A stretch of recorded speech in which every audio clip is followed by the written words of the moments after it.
You searched how to buy shares of Origin Agritech Ltd, ticker SEED. This company focuses on seed development and agricultural biotechnology and trades on NASDAQ under SEED. This is an educational guide and not financial advice.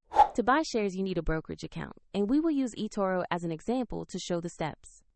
After signing up, you will usually need to verify your account with an identity document and add funds to place a trade.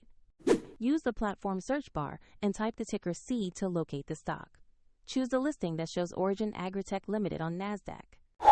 On the stock page, review basic company information and the price chart to understand recent movement. Confirm the company name and ticker match before proceeding. To invest, click Invest. Enter the amount you want to buy, then review and confirm your order. If the market is closed, the order may be queued for the next session, and if funds are insufficient, the platform will prompt you to add money before confirming. Once the trade executes, the position will appear in your portfolio for monitoring. A link to the example platform is provided in the description if you want to explore further.